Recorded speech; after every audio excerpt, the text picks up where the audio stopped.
Registration वाले special branch के वो उसको एफआई के सपोर्ट करते हैं, वो स्पाइस उनको इंडियन गवर्नमेंट के सपोर्ट कर देते हैं।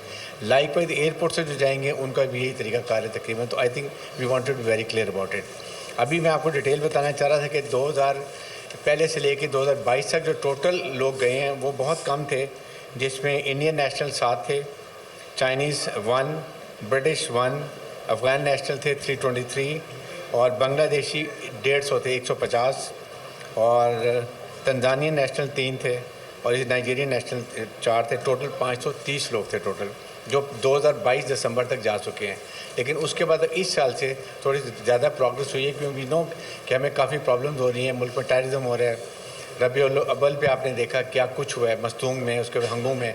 तो आई थिंक ये अनबेरेबल चीज़ें हैं, इसलिए हमने अब ये बात की। इस वक्त 2371 लोगों को हमने ये डिपोर्ट किया है पूरे इस साल के अभी तक, आज तक जो है अक्टूबर की 20 तारीख तक, जिसमें अफ़गान नेशनल 1700 हैं, बांग्लादेशी 248 हैं, फिर चाइनीज़ नेशनल 2 हैं, एक तंजानियन नेशनल है, इंडोनेशियन 5 हैं, इजिप्ट के 3 हैं, ईरानियन 1 है और ये टोटल 2371 बन जाते हैं।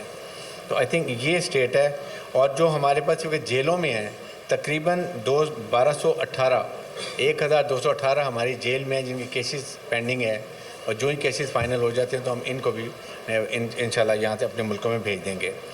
इसके लिए प्लान आपको मैंने बड़ा क्लियर बता दी। We are very particular. ये आई वांट कि इस प्लेटफॉर्म से सबको पता चल जाए कि ये पाकिस्तान पूरे में अमल हो रहा है, and it is not specific to one any country. जो एक इम्हाम पैदा किया जा रहा था वो हम क्लियर करना चाहते हैं कि it is for all illegal immigrants और इलीगल फॉरेन एलिमेंट्स, किसी भी मुल्क से होंगे, किसी मुल्क में नहीं होता। यही हमारे मुल्क में एक थी कि यहाँ स्प्रेड होते रहे हैं आहिस्ता आहिस्ता, लेकिन अब सख्ती से इस पर अमल हो रहा है, क्योंकि वी कांट हमने बहुत मेहमानदारी सबकी कर ली है। तो ये एक तो इम्पॉर्टेंट बात थी जो हम बताने चाह रहे थे। इसमें जो आपके क्वेश्चन आंसर होंगे मैं ज़रूर आपके ले लेंगे। इसे लॉ एंड ऑर्डर का मेरे ख्याल में हम सबको पता है व्हाट ऑल वी डूइंग। हमारी पूरी कोशिश है कि कराची को कम से कम क्राइम फ्री सिटी बनाया जाए।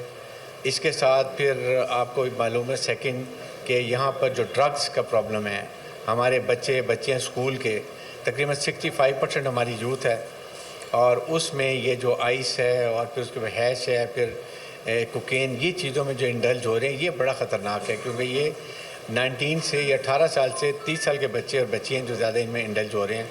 इसके लिए we are very particular about it. आपके सामने हमने क्या कुछ किया है कि सबको पकड़े हैं, गुटखा, मावा, उसके बाद आइस, जहाँ भी मिल रही है हम उनकी फैक्ट्रीज हमने सारी बंद कर दी हैं। छालिए की जो स्मगलिंग वो हमने बड़ी सख्ती से रोकी हुई है।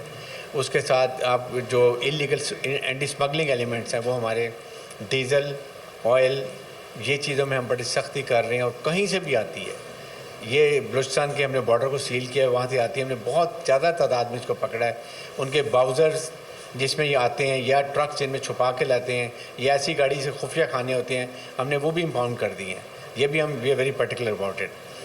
और इसके बाद थर्ड नेचुरली के कच्चे के operation you know what all well happening है, वो हम बड़ी कोशिश कर रहे हैं कि उसमें आपने देखा होगा कि काफ़ी हद तक हमने रिड्यूस किया। बहुत 5 मिलियन हेड बनी वाले भी हमने पकड़े हैं, और तकरीबन 2-2 मिलियन वाले 3-4 हेड जो हैं वो सरेंडर किए हैं।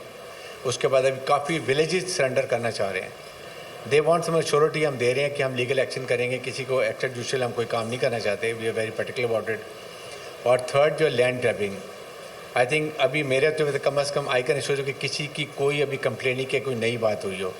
पुराने के लिए हमने भी एक टीम बना ली है, और वो टीम ऐसी है कि उसमें हमने डिप्टी कमिश्नर, उसके बाद एसएसपी, फिर रेवेन्यू के जो ऑफिसर्स हैं उनके साथ वन विंडो ऑपरेशन करेंगे। जिसकी कंप्लेंट है अगर वो जेन्युइन है, वेरीफाइड है सब लेवल से, definitely we are going to help them out. तो ये सर्टन पॉइंट है जो मैंने कहा मैं आपसे बात कर लें। इसके बाद आप यहाँ पर लॉ मिनिस्टर इसलिए बैठे हुए हमारे साथ, लीगल मैटर्स जो हैं इलीगल इमिग्रेंट्स के वो ज़रूर ही हैंडल करेंगे। बल्कि आई रिक्वेस्ट कि आपको पॉइंट ऑफ व्यू तो पहले बता दें। आपने जो बात कही है ड्यू प्रोसेस ऑफ लॉ होगा, इसके तहत ही होगा। एक ये इंप्रेशन क्रिएट की जा रही है कि कोई ड्यू प्रोसेस ऑफ लॉ नहीं होगा, लेकिन जिस तरह होम मिनिस्टर साहब ने कहा कि एक आइडेंटिफिकेशन प्रोसेस होगा, उसके बाद वेरिफिकेशन ऑफ डॉक्यूमेंट्स होंगी, ये ऑपरेशन इनडिस्क्रिमिनेट होगा, यानी कि इसमें कोई discrimination against any one type of person या नेशनैलिटी नहीं होगी। جن کے کامن بارڈرز ہیں ان کو بارڈرز کے تھرو ریپیٹریٹ کیا جائے گا. جن کے کامن بارڈرز نہیں ہیں ان کو بائی ایئر ریپیٹریٹ کیا جائے گا. جن کو پولیس آئیڈینٹیفائی کرے گی اور اپنی ڈاکیومنٹس ویریفائی نہیں کر سکتے, ایکسپائرڈ ہو گئی ہیں یا ٹوٹلی کوئی ڈاکیومنٹس ہیں ہی نہیں, تو ایف آئی آرز لاج ہوں گی, ٹرائلز ہوں گے. ٹرائلز کے بعد اگر کنوکشن ہوتی ہے تو ان کو پھر جو سزا ہے ریپیٹریشن کی اس کے تحت, ڈیو پروسیس کے تحت باہر بھیجا جائے گا. تو یہ بہت ہی پراپرلی کیا جا رہا ہے, انٹرنیشنل لاء کے تحت ہے. ہر ملک کے قوانین اپنے ہیں, ہمارا کنفارمٹی میں ہے ان قوانین سے. یہ ایک امپریشن کریٹ کی جا رہی ہے کہ یہ انڈسکرمنیٹ ہوگا اور کوئی لاء فالو نہیں کیا جا رہا. ٹروتھ جو ہے ایگزیکٹلی اپوزٹ ہے. Thank you.